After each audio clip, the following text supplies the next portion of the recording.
Section Lassie, Mr. All Even, in NYC. He's so big. They call him boss. He's a boss. All even. He's so bad.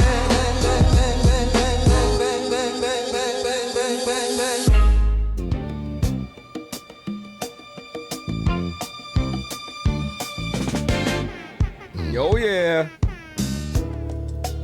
Sun woke me up gentle this morning.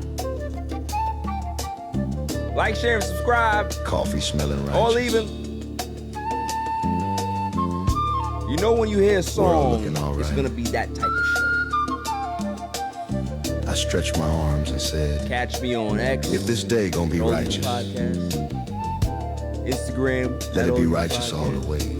You catch me on TikTok. Please, my nigga. Listen to the show on No bitch Apple ass. Podcasts, iHeartRadio, Spotify. I don't come to play.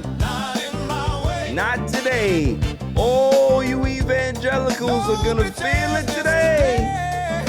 There's a lot of people that was very, very upset, and I tried to be nice. I didn't do what I normally do, right? Because you know how I get down sometimes. I can be able to be a little mean. I didn't even take that route, but now I have to get it today. Now they have to get that side of me. So, you know, lots to get into. We're going to get into the Jaden Ivey stuff. We're going to get into Kirk Cousins. Silent Assassin is here. How you doing? How was your week? Yeah? It's always good to see you. You know, you're always busy. Maybe you fake busy. I don't know what it is. You know, I don't know. I'm not on your back. I have no idea what's going on, but it's fine. I trust you. My man's in the building. I've known this guy for so long. I'm a good friend. And always been a good dude. Always smiling. Good vibes. We used to play basketball together, hang out together. My man Hamza's in the building. What's going on, my man? How you guys doing? It's so awesome to see this guy and his element. Yeah. Yeah, man. Like that's all it is. Look, we just gonna talk a little sports today. You know, that's it. Nothing crazy. What are we gonna discuss? We got let's see. I can tell you right now what we got. We got Puka Nacua news. Oh, there's an update there. Kirk Cousins continues to survive. I don't know how, but we'll discuss it. Tiger Woods news out there. We got Jaden Ivey news that has blown up the internet, and I want some. I want a piece. All right, I want a piece. I like I said, I tried to be nice. I went the easy route, and boy, did they try to drag me. So now you're gonna get the other side. Some Luka news out there. Like, I don't really like what's going on with the whole Luka Doncic, so he's not MVP material. We're going to discuss that. Irrelevant news of the week. Going to talk a little Mets, maybe. You know, we did have Queens get the money last night, but I got more to say because they're playing right now with the Giants. Did say irrelevant news of the week. And then the greatest segment on the planet, Dummy of the Week. Dummy, yeah. Did you have anything off sports to talk about, Silent Assassin? I don't think so. I think I'll save it for my dummy later. So. Okay, that's good. Are we leading off with the Tiger Woods stuff? Or are we going to leave that? Yeah, I'll let you choose. You can choose Jaden Ivey, or you can choose Tiger Woods. Choose. I'll just get into Jaden Ivey. Let's do it. Yeah. So, when the news broke that Jaden Ivey was released by the Chicago Bulls, I took to X and Twitter, you know, or to X Twitter, whatever the hell you call it, and Instagram, and I said, hey, I don't know what the kid is going through. He might be going through something personal in regards to if he needs any help. I don't know, but if he does need it, hopefully he can be able to get the resources that he needs. Hopefully his family's there to support him. But if it's not, then it's going to be one of those things where it's like the consequences are always going to be there. Whatever you say something, there's consequences behind it. If you're going to stand on it, it's fine. And boy, did I get dragged through the coals. Oh, well, he didn't do anything wrong because he's with God. Okay. Then you say, oh, well, are you defending the gays? Yeah, why not? They're people. Right? So you try to be nice. I'm trying to just give you the whole gamut of, hey, if there's something wrong with him, hopefully he gets the help that he needs. If it's not, hey, there's consequences to your actions, right? Like you're working for somebody. So they didn't want that side. Now you get the other side of me. Now you get the real side. So let's go ahead and just break this down, shall we? Jaden Ivey was the third or fourth pick in the draft a few years back. He's been in the league for about 4 or 5 years or so.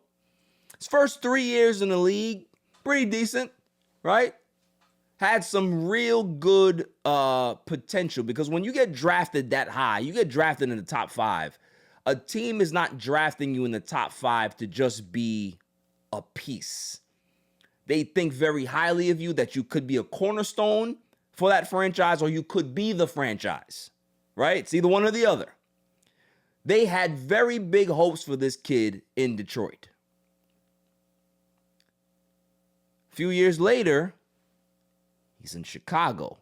It's very, very rare that a number 5 pick gets discarded to another team with very few games left in the season, right? He got traded at the deadline, I believe. He got hurt with Chicago. I think he played like 3 games with them. And he's been rehabbing. And during the rehab, he decides to go crazy.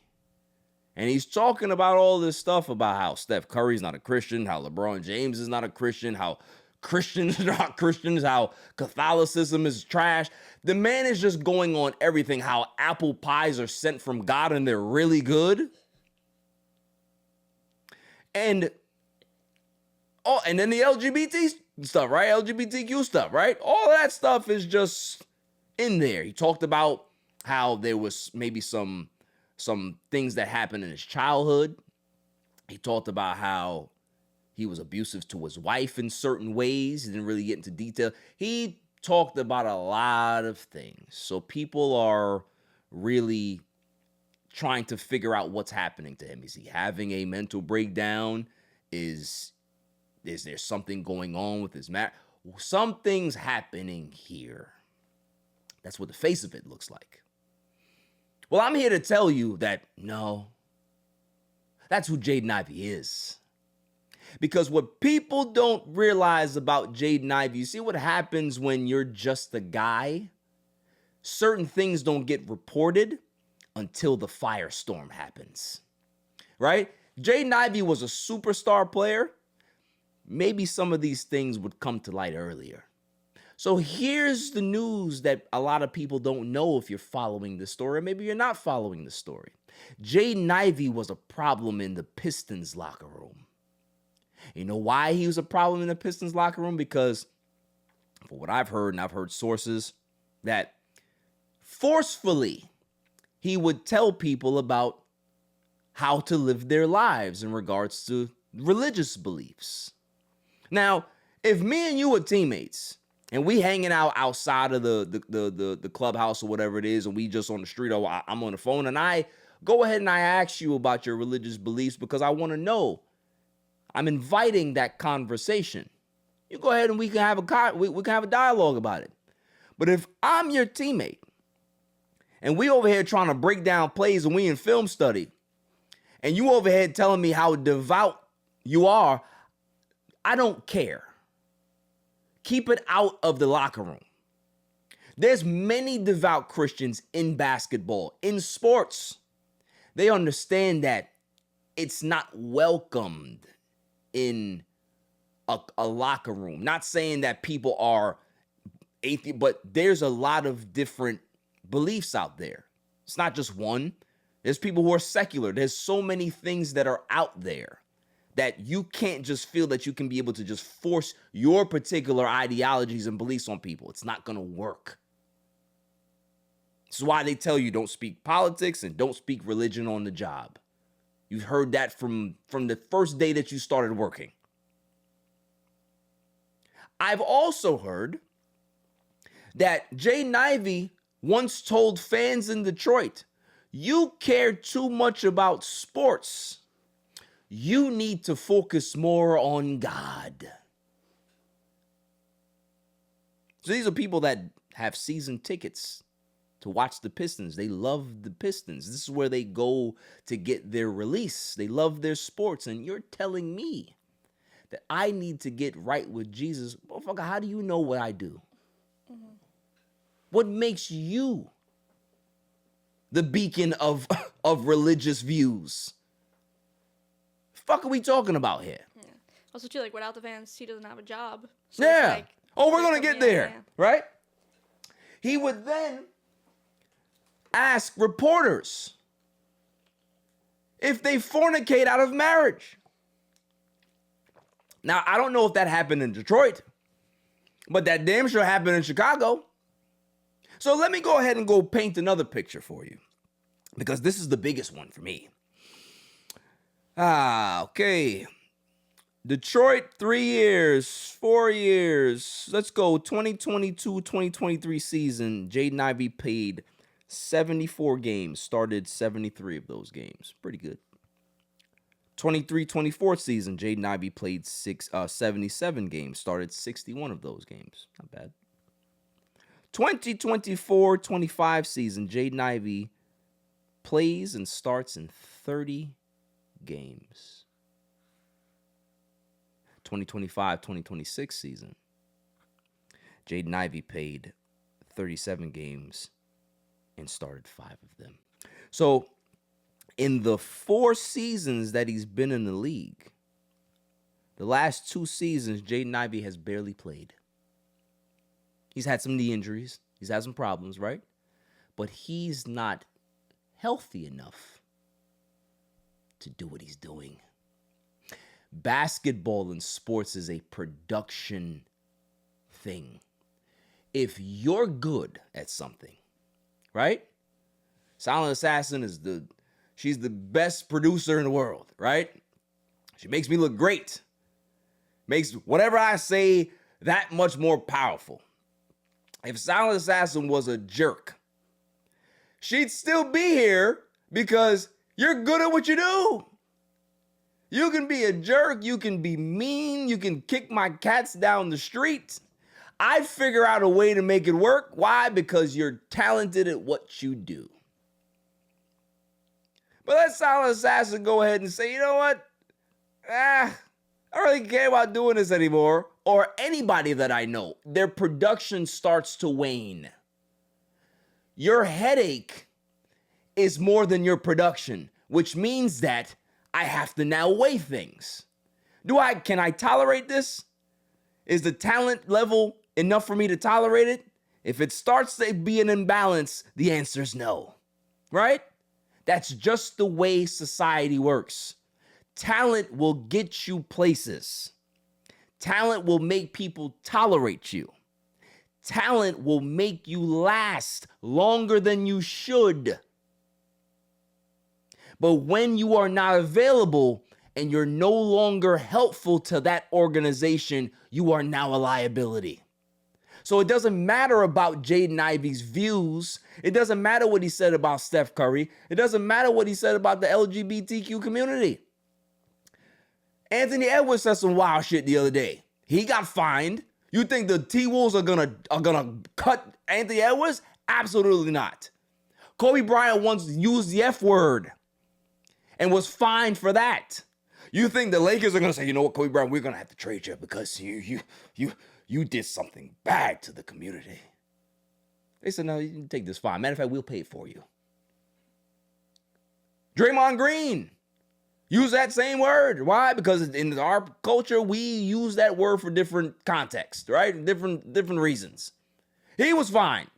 You think Golden State gonna be like, oh, we gotta get rid of you? No. We'll pay the fine for you. Jaden Ivey, though, And you're rehabbing?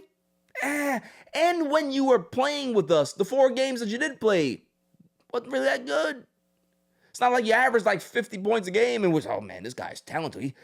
He has potential to be something good. You're barely averaging 12 points a game. And you want to go ahead and go ask reporters if they've ever fornicated out of marriage? It's none of your business. And if I'm a reporter and you ask me that, now I'm gonna undress you. Pause. But that's a meaning like now I have to tell you about yourself. So all of the right wingers are coming out of the woodwork now. Oh, well, we have to support him now. Why? Because he's talking about the people that you guys have an obsession with, because you right-wing evangelicals, you have obsessions with people's genitalia, you have obsessions with children, and you also have obsession with what people do in their bedrooms. Yet you people are the ones that do the worst shit. Because you hate yourselves. So you can be able to find somebody who might be going through a religious psychosis and say, yeah, he's our guy. Well, he's now an unemployed guy too. So I don't give a damn what he says. And, oh, well, how was I a detriment to the team? Because you're not that good and you are annoying. When the Detroit Pistons got rid of Jaden Ivey, they went on a tear. You know why? Because sometimes when you're on a basketball team or you're on a team, period, and there's that one guy that you just want to punch in the face and you can't, and then that person is no longer there, it's a release for everybody. Oh my God, yo, I'm glad he's gone. Now we can be able to have fun again. That's how the Pistons felt. Because for you to be able to give up on a top 5 pick like that, yeah, you had to be rubbing people the wrong way a lot. So for all the people that are co-signing this, it says more about you than it says about your religion. I don't care. Nobody cares about your religion. You believe what you want to believe. Doesn't matter to me. Just don't push it on nobody. How you believe and how you think the world should work is none of my business. You can be able to have any type of sanctuary in your house. You can be able to dress up like any religion. Who cares? If that's your kink, do what you want to do. But when it comes to private sector business, when you work for a corporation and you do certain things, people love to use this. Well, it's free speech. It's the dumbest thing I've ever heard, because then that's when you know that people are not educated. You know what free speech is? What the actual First Amendment is? It protects you from the government coming at you. The government cannot say, I can be able to say Donald Trump is a orange piece of shit on my airwaves. Government can't come after me. But if I go ahead and I talk about my boss in my corporation and he finds out, my job is now in jeopardy. If I go ahead and go say some disparaging things online about certain communities and I work for a big company, they now have the right to be able to terminate me because they don't want to deal with that bad PR. You are not safe in regards to your free speech when you are working in the private sector. You work for a corporation. The NBA is a corporation. They have sponsors. They have certain groups that they're partnered with. We have Pride Month in the NBA. They can't do this, and they won't do it for you. Let Michael Jordan say some wild shit. Hey, you're going to suspend Michael Jordan for how many games you want? 15? 15 games. But they'll never get rid of him because why? He makes a lot of money. And the Bulls would never get rid of him. Why? Because he makes a lot of money for them too. Jaden Ivey doesn't do anything for anybody. So he can continue to, hey, go ahead. You now have your new platform. You can be able to go on Fox News. You can go on your soapbox. You can be a pastor if you want to. And they'll all do what? This is what will happen. They won't listen. You know why they won't listen? Because you're black, kid. And when it happens, they'll use you as a useful idiot to be able to push their agenda. They don't give a damn about you. So what you need to do is you need to find out what you want to do with your life and go ahead and go do that. Basketball may not be for you. And that's okay. Maybe you realize that your spiritual calling does not allow you to be able to do this. I'm not going to knock you for that. I'm not going to criticize you for that.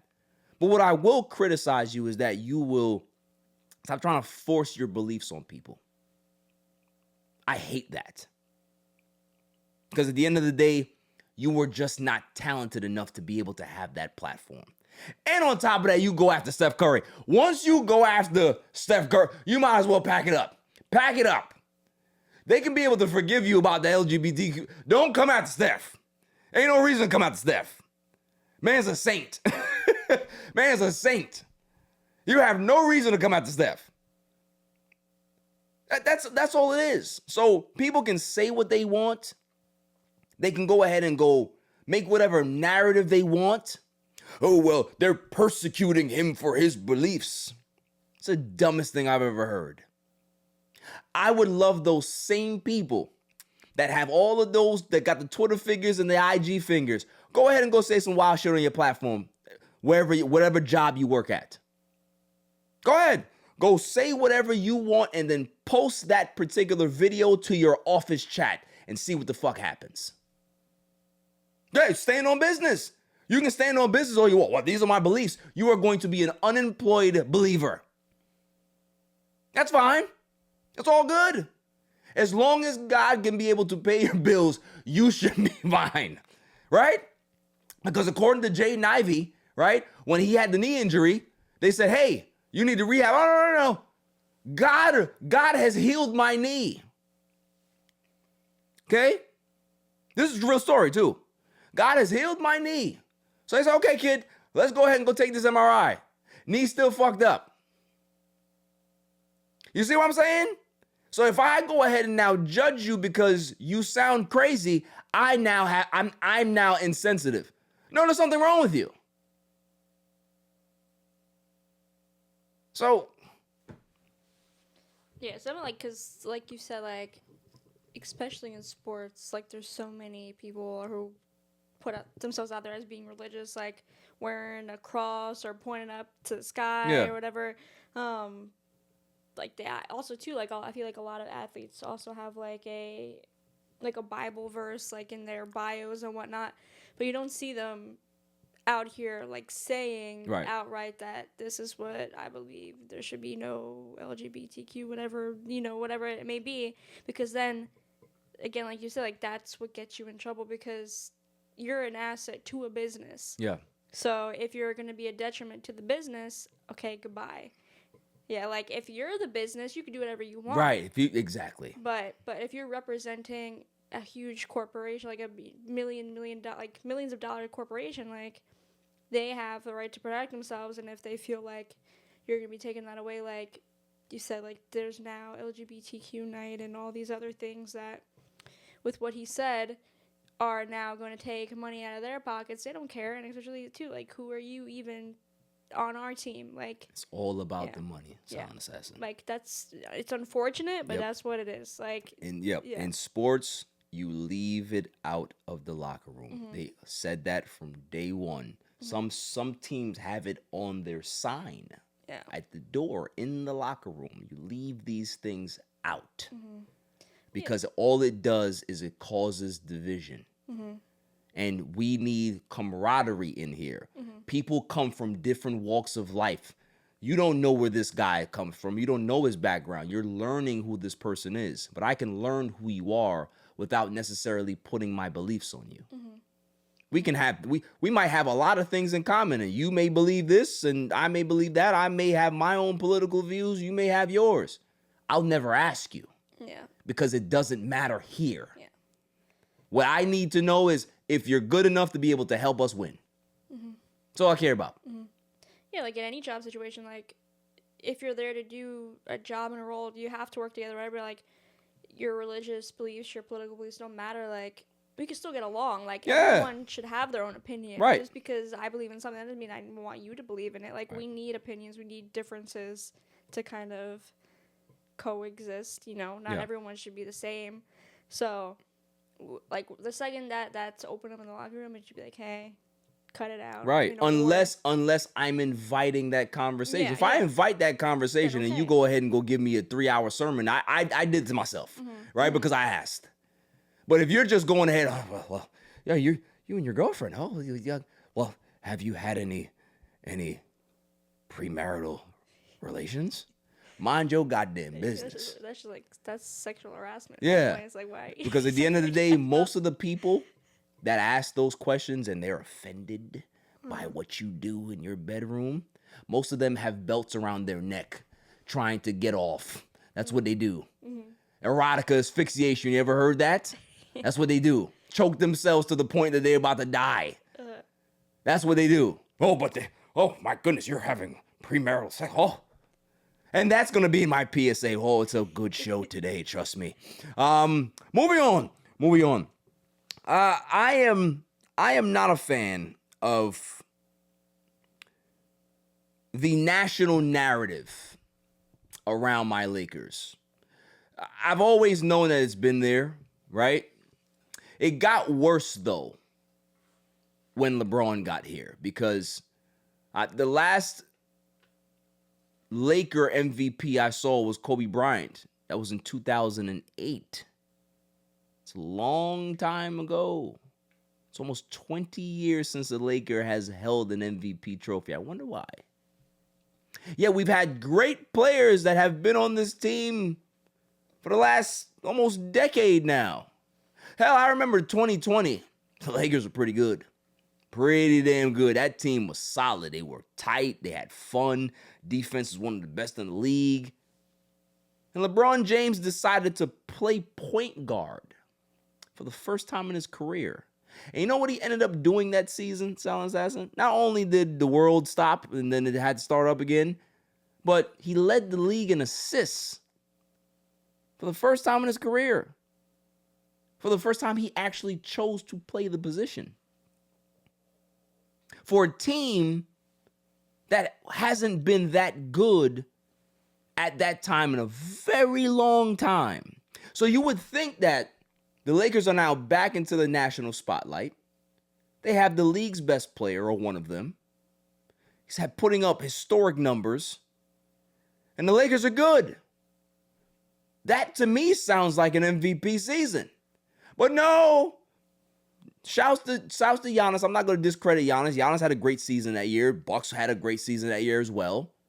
But there was a narrative being pushed around like, oh my goodness, when was the last time a player ever won Defensive Player of the Year and MVP in the same year? And I was just like, oh, that's what you guys want to do. I got it. So it didn't matter what LeBron did that year. LeBron could have averaged 38 points a game. They wanted to make that narrative happen. Let's go ahead and go back. Steve Nash wins back-to-back MVPs, and a lot of people are questioning those years because Shaq should have probably won one.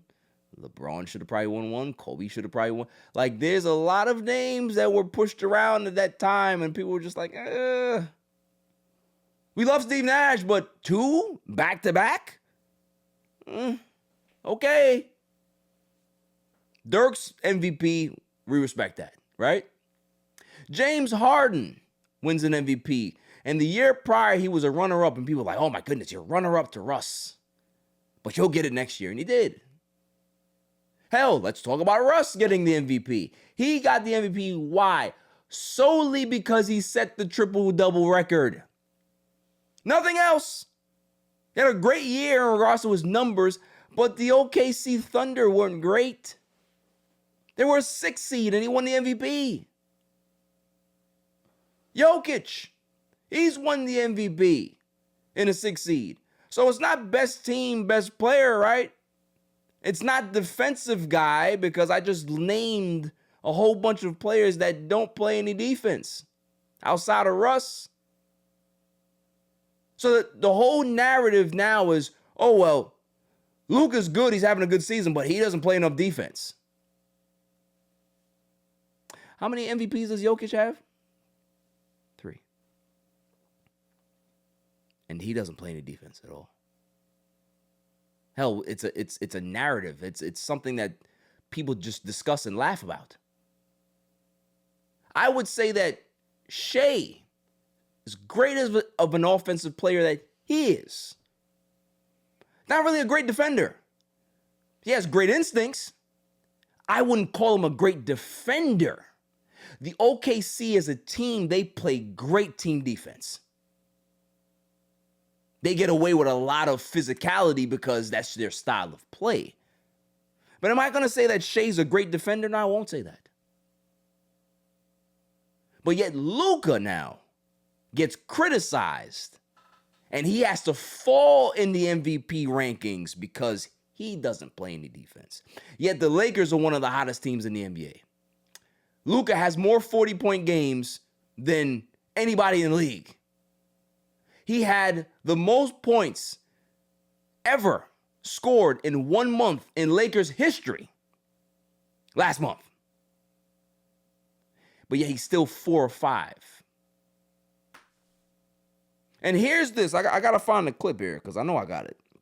Because I want to hear it from her directly. Because I like to hear it from the horse's mouth. I don't like to paraphrase sometimes. Because some people just love to be hypocrites. And it's amazing. Let me go ahead and see here. Where is it at? Here we go. Play.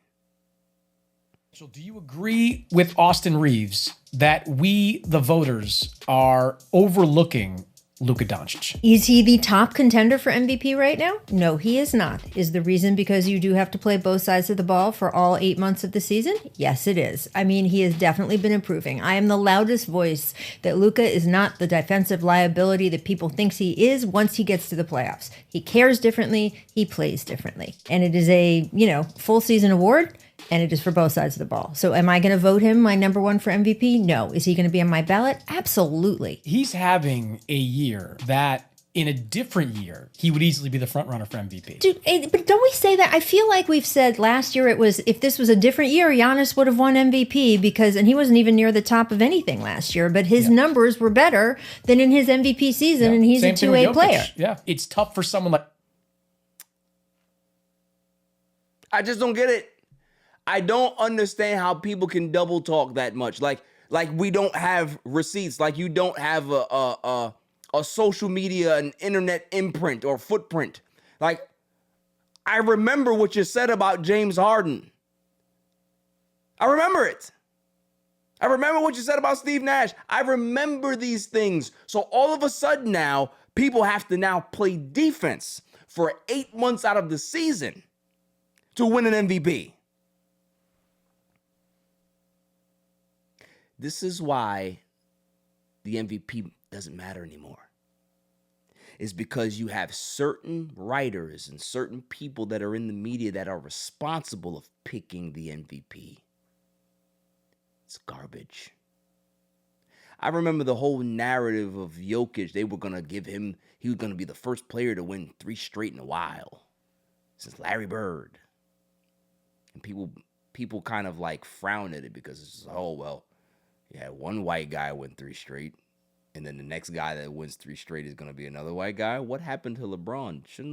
LeBron has 4 MVPs, and he hasn't won one since 2012, 2014 or something like that. It's been a while. Yet the man continues to be great, and he barely gets nods. Luka has always been in the conversation, but it's always funny when somebody becomes a Laker and they don the Lakers jersey, is that they tend to get disrespected a lot more. So, it's funny to me, but I don't really care who wins it. I'm sure it'll probably be Shea because he's having another good season, and OKC's at top of the rankings. It probably might be Wemby. But anyhow, those two get passed over for Jokic, I'm completely done. Because there's just a narrative here is that they pick and choose whose numbers are more important than others. Jokic, his triple-double numbers, oh my goodness, he's doing great stuff. But Luka's numbers are better. Doesn't matter because he doesn't play defense. So how does that make sense? You have two 5,000-yard passers. They both are very close in touchdowns. One has more touchdowns than the other. One has more interceptions than the other. But then the guy who has more touchdowns and less interceptions, but might be on a team that's not as good, might not get the nod over the guy that has less numbers but is on a better team. Make it make sense. You go ahead and you change the narrative whenever the fuck you want to. And that's why, for me, it doesn't really matter. It doesn't matter. So, moving on. Real quick, this was interesting to me. And, you know, sometimes I love to dissect the why, right? Things happen, but I like to understand and ask the why. We had a announcement of the Naismith Basketball Hall of Fame 2026 class, and there's some good names here. We got Elena Delle Donne, great, really good player. Candace Parker, one of my favorites. One of the GOATs of this game, right? You know why she's the GOAT? Because she married Sheldon Williams, the landlord, and then she divorced him and then realized that she went the other way, and then she just GOAT. You ain't even talking about the basketball part, just that other stuff is great. Mari Stoudemire, good player. Very good player, right? Has a great career. A lot of people say that I look like him. It was funny. But there's another name that's here, and I'd like to ask the why. It's a name that I talk about frequently on the show. Hell, I had a segment a few weeks ago about the same person. You know what it is, Silent Assassin? You know what it is, Hams? Doc Rivers. I need the why. So sometimes you stick around long enough that your numbers start to inflate, and they go ahead and associate that with greatness. I'd like to know why. The man has one championship. I don't remember the last time Doc Rivers did anything spectacular in his coaching career. But I do know that the Naismith Basketball Hall of Fame is like a totality of your career. So, yeah, he was a player. He became a coach. But the resume still doesn't say great. So this is what bothers me, is that they just let anybody in now. Just because you've been around long enough. I think he's 5th all-time in wins. I think he's like 4th all-time in playoff victories. That's the only reason, is that you stayed around long enough to be able to accumulate these numbers. But let's go ahead and go look at the totality of your coaching career. It has been a disaster. Not only are you a fraud, but the only championship that you have, you damn near had 4 Hall of Famers on the team. Of course you're going to win. I'm serious. Mm-hmm. Kevin Garnett, Ray Allen, Paul Pierce, and you had a young Rajon Rondo that was wise way past his years at that time, to the point where he could be a point guard with those guys. And one of the best playoff performers all around. And won a championship. The only one. So again, I ask the why. We are baseball fans, Silence Says. We love baseball. And I remember when Craig Biggio got in, everybody's just like, Craig Biggio, all right. Played a long time, had a lot of walks, 3,000 hits. But when you think about Craig Biggio, you're just like, Mm-hmm. You know what I mean? Mm-hmm. It was never like, oh man, what a great player he was. Mm-hmm. He wasn't like Brett Boone. Brett Boone's a great second baseman. Not in the Hall of Fame, but every time I remember Brett Boone, great player. Rafael Palmeiro, we understand the steroids, but great player. You remember these guys. Craig Biggio, He wasn't even the best player on the Astros. It was Jeff Bagwell. Give me Ken Caminiti. All these guys. Who the hell is him? That's all I'm saying. Yeah, it's like if you're gonna be there long enough, like because obviously the 3,000 hits is kind of the automatic thing. Yeah, like automatic. But like if you're there for 20 years and you get on, like you get hits, if you get singles, like you're gonna reach. You're gonna reach a milestone. Yeah, a couple. Yeah, but that don't mean like you're a good player. That's what I'm saying. Doc Rivers has been around so long that of course you're going to amass these numbers. That doesn't mean you're good. That just means that you have been a retread coach for all of these years, and people say, oh, well, Doc Rivers is available. We'll go ahead and get him. You know how many times he's tried to get off of the sinking ship with a life raft, and then he goes to the next boat and sinks that and goes on. He just continues to do it. So that's your legacy to me, is that you have been an NBA survivor your entire career coaching. You haven't done anything impressive. Nothing. There's not one time that I say, yo, Doc Rivers coached the hell out of this team. I was impressed. You've had so much talent and done nothing with it. Nothing. So that, for me, the entire class is great, except him. I just don't understand how we continue as a country to just accept mediocre people and put them in different situations and just elevate them. Doc Rivers is the definition of mid. Everything about him. His speaking style, his coaching style, his motivational style, everything is mid. It's a roll your eyes type of situation when you hear him. Because he doesn't know what he's doing. If you have one of the greatest players of all time in Giannis, and you had Giannis and Dame on the same damn team and couldn't do nothing with him. Yet Adrian Griffin was there and had one of the best records in the league. And your dumbass convinced the front office, hey, Adrian Griffin, I'm hearing some rumblings that the player's not happy. Giannis came to me and he wasn't happy about it. So what are we going to do? Man, we got to fire him. Yeah, we should. We should fire him. We should. That's the right thing to do.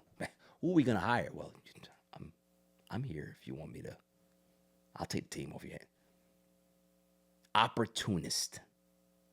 So if he's going to be great at anything, that's the word that I would use. You're an opportunist. You saw an opportunity to be able to coach the Celtics, and you went there from Orlando. You saw when things were getting bad, and no, I can't get fired. I'm Doc Rivers. I'm not going to get fired. So I'm going to go ahead and get myself traded to the Clippers because I can see that they're going to be good. Oh, you can't blame me for what happened to the Clippers, all these Game 7 losses. Oh, no. I'm going to go to the Philadelphia 76ers. Maybe that'll work. Oh, no, can't blame me for what happened there. Hey, it was Embiid. He's the one that wasn't healthy. I gotta go somewhere else. Mid. So, salute to everybody else that made the Hall of Fame. It's a great class. But there's always one straggler that comes behind. It's like graduation, right? You got people that graduate summa cum laude. You got people that graduate with high grades. And then you have that idiot that has the D. He graduated, becomes a doctor. You don't know that he graduated with a D, did you? No. So anybody is going to remember Doc Rivers Hall of Fame.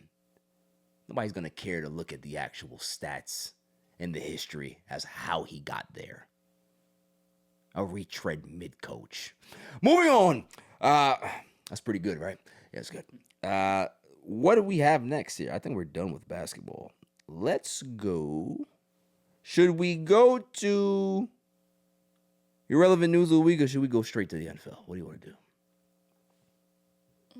Just go to NFL. Let's go NFL. Puka Nacua. Listen, we talked about this last week, didn't we? We talked about last week that where there's smoke, there's fire, right? He was alleged to bite some girls on the arm, left a print, biting fingers, right? Doing all this crazy stuff. It got his brother stealing cars from athletes. Like, there's a pattern here. We see it. Well, here's the update. Puka Nacua has checked himself into rehab. And I talked about this and I said, and this is a perfect example. This is a perfect example of what we were just talking about Jaden Ivey.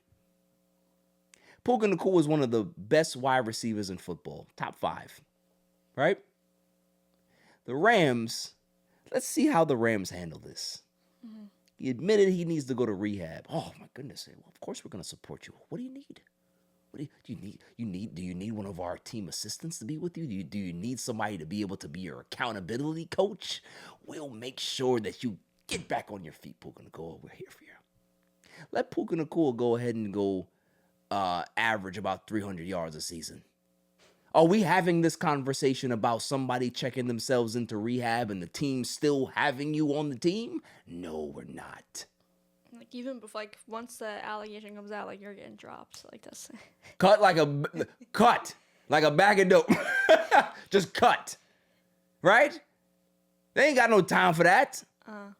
But they got some time for some talent. Oh, what do you need? Oh, my goodness. We knew that something was wrong with you. Okay, we're here for you. Take all the time you need. It's off season. Hey, are you gonna be ready for camp? That's all they're gonna ask him. Hey, listen, I'm glad you're doing it now, but you gonna be ready for camp? You can miss the OTAs. Are you gonna be ready for camp? Because let him start to bleed into camp, and he's not there, and then this thing starts to drag out longer than the team is comfortable with, and now you got other teammates like, what's happening? What's going on? We need to get rolling. We got to build some chemistry. That's when things get dicey. So what do the Rams do here? Do they stick with their wide receiver? I think they should. You know, if he's actually going through something, if he has a problem, you should stick with him. But at the end of the day, there is another side to this, right? You have to start thinking about what's best for your team. And Puka Nacua's situation may clear itself. What ends up happening if he gets out of rehab, Puka Nacua is a completely different player. He's not as good. He's not as productive. They will run out of patience. And that point, now you have to start thinking. So I think that the Rams, you stick with your player, but I think that there needs to start being a conversation about what are our alternate plans here? What is the off-ramp? Because we love him, but there is an option here that we could be able to trade this guy, and every team in the league would want him, and we can be able to trade him at a premium. Because at the end of the day, we want to be there for you, but at the end of the day, you do have to protect your bottom dollar, and it's about winning. The Rams are going to be a Super Bowl contender next year. Hell, they were supposed to be in the Super Bowl this year. So they are at the top of the food chain when it comes to all the teams that are contenders. They're right up there, right? You can't risk having a deflated season because of this.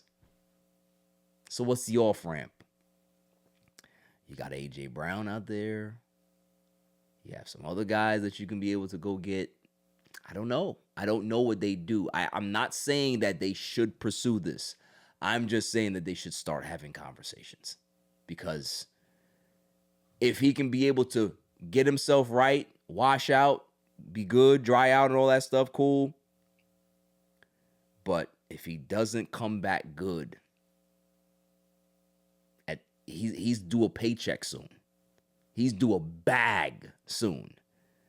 JSN just got the bag, and he is, you talk about Boy Scout, right? Nothing wrong with him. There's no priors. There's nothing bad about JSN. He's a Boy Scout. So he earned all of that money. Puka Nacua is about to get a bag bigger than his because of the talent. But are you really going to be able to sacrifice and give him all of that money knowing his history? Not smart as an organization. And the Rams do tend to be a very, very smart organization. Les Snead is a very smart GM. So we'll see what happens. But I wouldn't be shocked if they go ahead and take the off-ramp.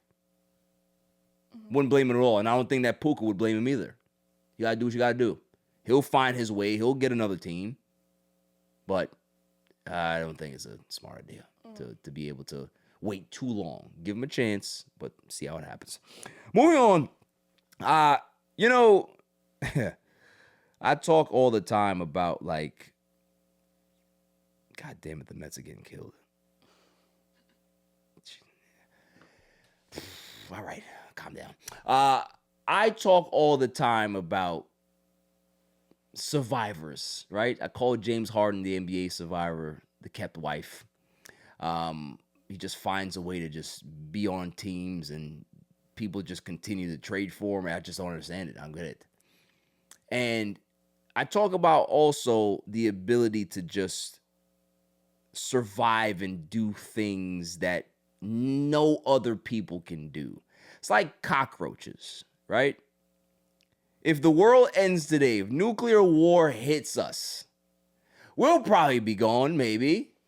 But the cockroaches will still be here, picking up the scraps and having the radioactive stuff in their bodies, and they just go ahead and go do things. That's what cockroaches do. They survive. I believe that Kirk Cousins is the football version of a cockroach, because this guy hasn't been good in years. But yet, he signs a shell 5-year, $172 million deal with the Vegas Raiders. How? I need to know the details of this thing, because I just don't understand what is happening. Like, how can you be duped like this as a team?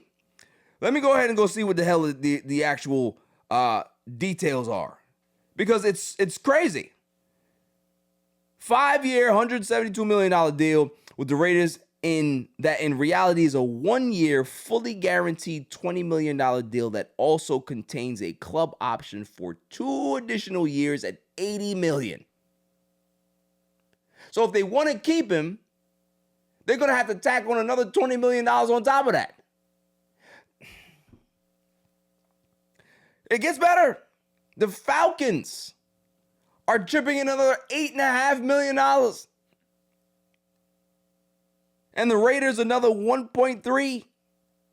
So now the quarterback has a fully guaranteed $10 million roster bonus. He hasn't been good. Can we see the numbers? When was the last time Kirk Cousins was actually good? I need to know, because this is amazing. This is absolutely amazing. Let's go ahead and go look at the numbers. I need to know. Where's it at? Here we go. Kirk Cousins. Let's see here. All right. We got Atlanta. Okay, so Minnesota, he played 8 games, right? He was 4-4. 18 touchdowns, 5 picks. Had a 69.5 passer rate. Completion percentage. Not too bad. He had a QB rating of 103. What was his quarterback rating? QBR was 64. So it was not bad, right? That was his last year in Minnesota. Then he goes to Atlanta and shits the bed, right? It's terrible. 18 touchdowns and 16 picks in 2024. 2025, he starts 8 games, goes 5-3, and is 10-5, right? So he goes to Atlanta after signing that big ass bag, and Atlanta says he's terrible. What the hell? We need to get rid of him. You go from there, where you lose a job, to a guy that may lose his job. And you go ahead and sign a $172 million deal. Make it make sense. On a team. This is the greatest part. On a team that has the #1 overall pick and the consensus pick of the whole draft is friends. What was his name? Fernando Mendoza. The best quarterback in the draft by far. So you sign him to this deal, and you're gonna draft Mendoza still? As a Jet fan, I'm starting to perk up.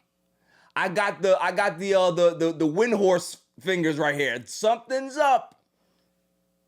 I don't know what it is, but I'm starting to put the things together. Call me crazy. Fernando Mendoza, devout Christian, has very, very strong beliefs, right? He's got it. Every 2 words out of his mouth is that. And I respect it. He's going to Sin City. I don't know. So I don't know if they said that, man, it's a little late in the game. We may need to go get a quarterback because I don't know if this kid's going to come.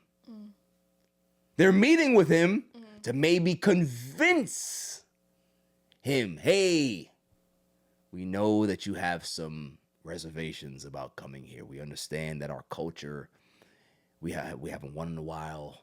You know, we did just fire Pete Carroll. We understand that, yes. We understand that we made a mistake and we actually had Geno Smith in this organization. We apologize for that. You know, we can't take it back, but we're sorry.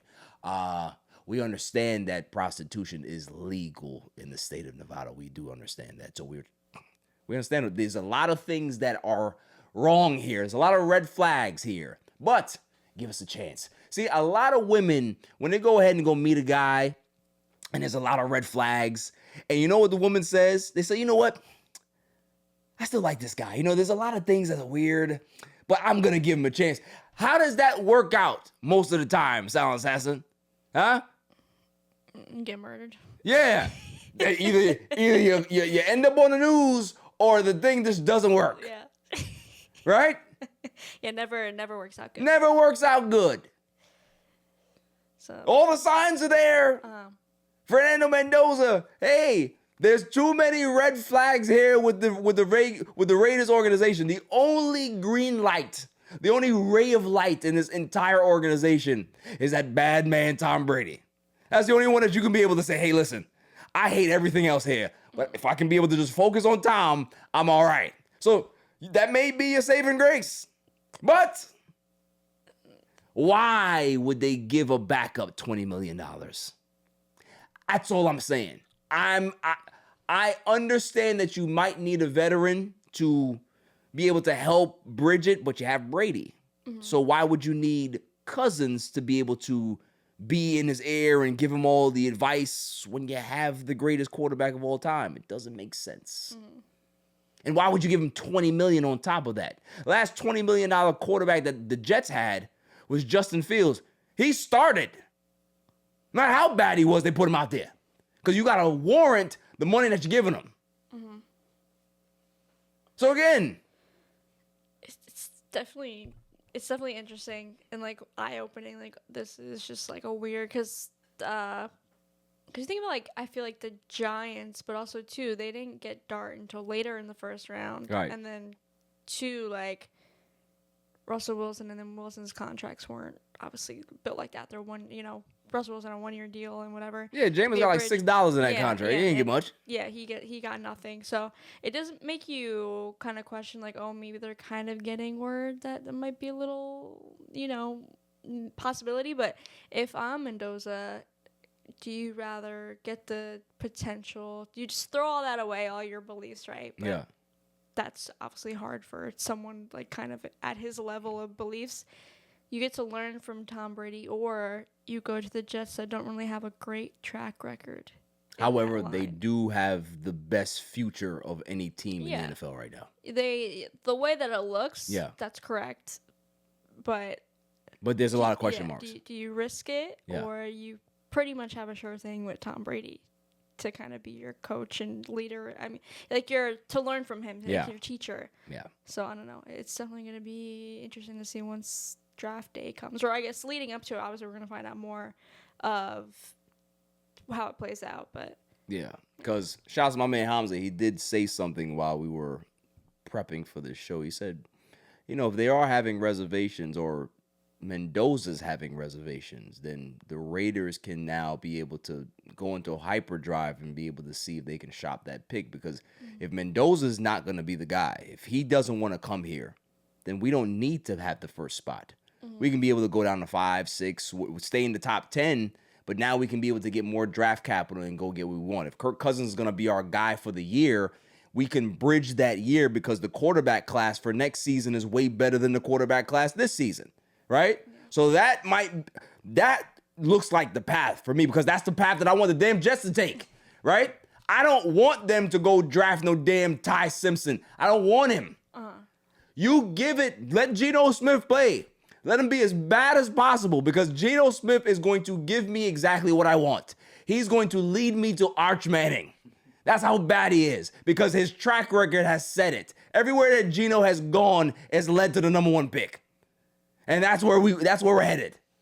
So that's what I want. So if it's not going to be Mendoza, it's going to be Arch.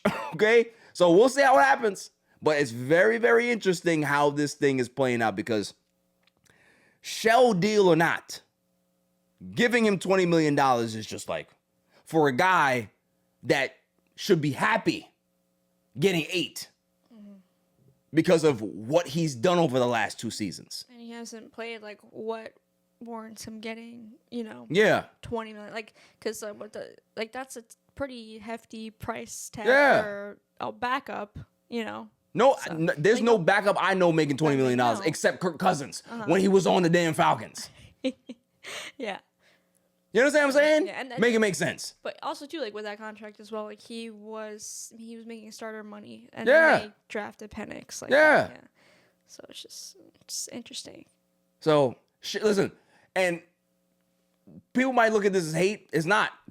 Congratulations to Kirk Cousins because your agent is a godsend. Whoever, I don't know where you found him, but that dude deserves to be in the Hall of Fame. Because for you to be one contract away from earning the most money that a quarterback has ever earned in their careers, is absolutely insane. But again, that goes ahead to the narrative of this show. And there is a narrative of this show. Mediocrity. Mediocre. Right? Mediocre people tend to win. I don't know why, but it continues to happen. Jaden Ivey thought that his mediocre self was going to be able to withstand all the bullshit. No, but you still got people backing it and supporting him because that's what we do. You have Doc Rivers with his mediocre ass headed to the Hall of Fame. And you have Kirk Cousins with his mediocre playing ass. He's literally almost the highest earning quarterback of all time. Okay. I got nothing. Moving on. I think that is it. Now it's time for Irrelevant News of the Week. You got to be kidding Oh, me. there's a lot I mean, today. how do you watch that? I mean, they stink. Every week we go ahead and deep dive into some interesting topics. So, this is where we'll talk about Mr. Tiger Woods. Tiger Woods. This was funny to me. So, they have video of Tiger Woods' interaction with the police officer. Go look at it. Listen to this. You got it. All right. Thank you. Bye. Say again? Just keep you down here with us, please. Yeah, I was just talking to the president. Trying to get away from everybody. Just see how sauced.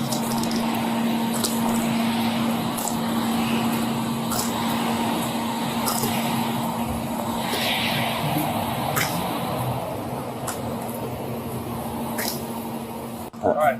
You got it. The man literally rolled his car over, went to his house, and now the cops want to speak to him, and he's over here. Hamza has what's the score? Are we down 40? They're down 60, but Luka got a non-contact injury 10 minutes ago. Yeah.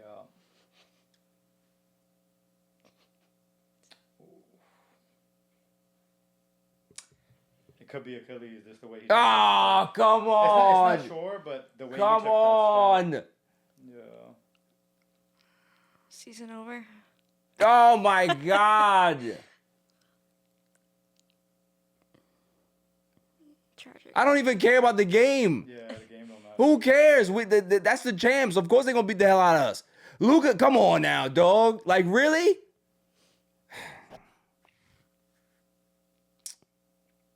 Yeah, it was a very regular step. It was a hard step, but a very regular step. And he fell? Nah, he just kind of lifted his leg and just started hopping, and then he went to the floor. Is he on the bench? Nah, he's out. Like, they took him to the back. Yeah, this is bad. That's bad. That is bad. My goodness. I don't even know what to say. He did kind of walk on his own, but yeah, it's bad. Like, he looks like he got his jersey over his head. He looks not happy. Wow.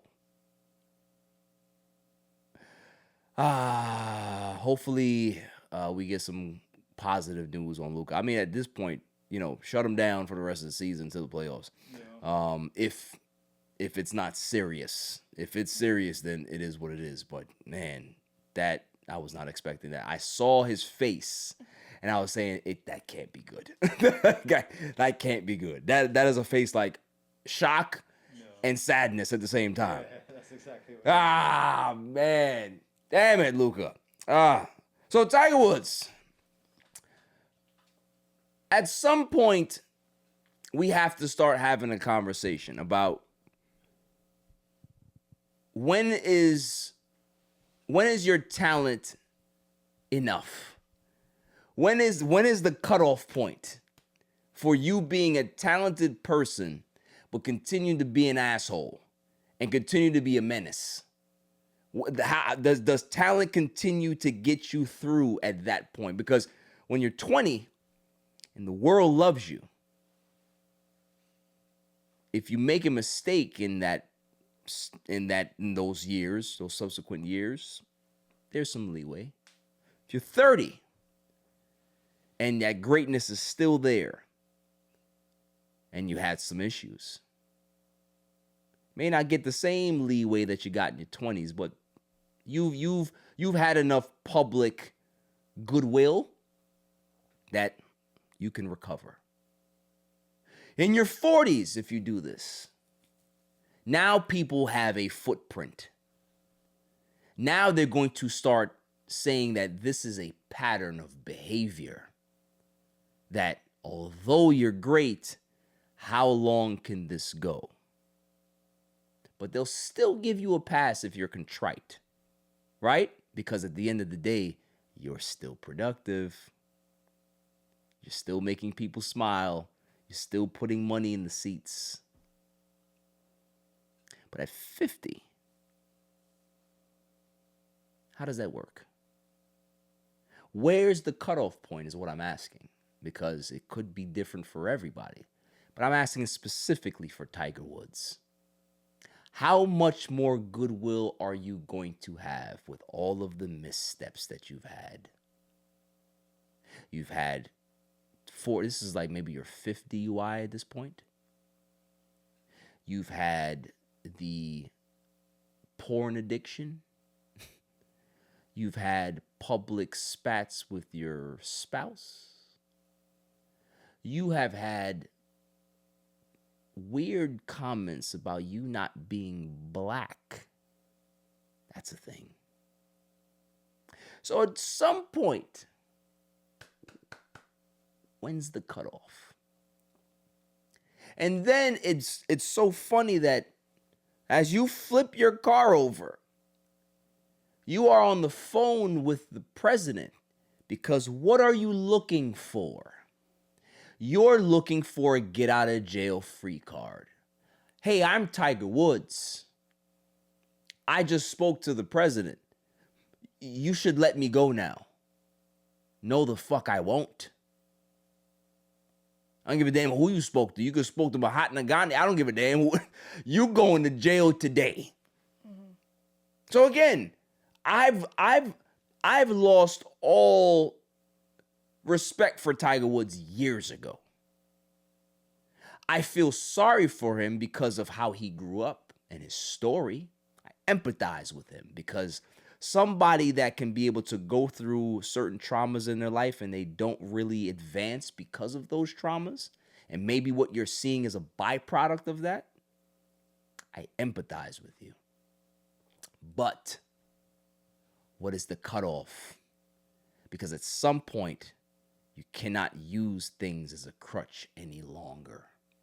When you've had this much social goodwill and you've had chance after chance after chance after chance, hell, you still have your license after 5 DUIs. If I were to get a DUI and roll my car right now, I'm never getting my license back. You see what I'm saying? So at what point does the goodwill stop? Where you just look at this motherfucker and say that you're just an old drunk that does not have respect for people on the road nor yourself. You're a menace. You're a danger. Where you should not have a license. Hell, you're a billionaire. You shouldn't drive anyway. Give somebody the opportunity to make some money and have them drive you around. But because you're such a malignant narcissist, you will continue to do this. People like Tiger Woods, people like Vince McMahon. Vince McMahon's damn near 100 years old and he's going ahead and speeding and drunk on the highway. You know why? Because when you're rich, it's all right to be stupid. And you get more of a pass. So because he's rich and because he doesn't align with certain political views or political ideologies, and he doesn't really associate with that side of him, and he more associates with the white side of him, if there is even a white side of him, he just associates with being white, he thinks that he can be able to have more goodwill stretched farther than it should. And, like, unfortunately, just from what we've seen from him, that it's probably going to take someone not being here anymore to kind of stop that. Exactly. And no one obviously wants to see that. So. Exactly. But like everyone around him saying, yes, this is okay. And it's clearly not. Like you're putting your life at risk, putting others' lives at risk. Just with this one, issue in his life. So he just needs all the help he can get. But at the end of the day, it's up to him. Like he's the person that has to go and seek the help. Like people can show up to the door and talk to him, but it ain't gonna matter unless he's like accepting that. So, it's just like I remember when I was like really, really young. I don't even know what year it was. Like the big cheating scandal with his wife, or whatever happened. Like I remember in my family that was the end of it. It's like, oh, like how could he do this? Like it was like as if he went and murdered a bunch of people. Like he just Oh, you gotta remember, it's one thing to cheat on your wife. It's one thing to cheat on your wife when she's white. Just like let's keep it a buck. It was everywhere. Like Kobe Bryant did some wild shit to his wife, right? Didn't even do no wild shit to his wife. He cheated and was, you know what I mean? Yeah. But he ain't Tiger Woods. Yeah. And Tiger Woods had that. That's all I'm saying is that there's different. You saw what happened to OJ, right? OJ goes. The world is on fire because they want to see this black man burn. Because how dare you? You murdered a white woman? Absolutely not. The gallows for you. The gallows for you. So that's all I'm saying is that's why it was bigger than what it was. It's bad, but it's even worse that she's white. Yeah. No, but that was like, I don't, what year is that? Do you remember? Yeah, I don't even remember. It had to be mid 2000s. Yeah. Yeah. It's been a while. I think it's been 20 years, I believe. I remember that, and then the magazines in the supermarket. Yeah, his face everywhere. It was everywhere, everywhere. And then they had that drunk picture of him on the. Like, if you see him right now, you know what. If you see a picture of Tiger Woods right now, he looks like Homer Simpson. He looks like Homer Simpson. The eyes, the eyes are just beating out of his head, and the comb over. Oh my God, get your life together, bro. Get your life together. And on top of that, you know what's funny about the whole situation? It's not funny, but of course I gotta find jokes. The man was in golf. He was in his golf uniform when he rolled that muff. Where was he going? Was he gonna go do? He was gonna go get some. He was gonna get some 18 holes in. Was it that? Huh? Drunk as hell, flip your car over, and you still wanted to golf. Get your ass in that police cruiser and take your ass to bookings. You menace to society. You, unbelievable. His kids have to be embarrassed of him. Have to. If Dad's drunk again. Yeah. Like it is embarrassing to be that age and still kind of going through these things. Like your fourth, fifth UI, like after the first one, you should be like, okay, like I need serious, help. I need to go fix this.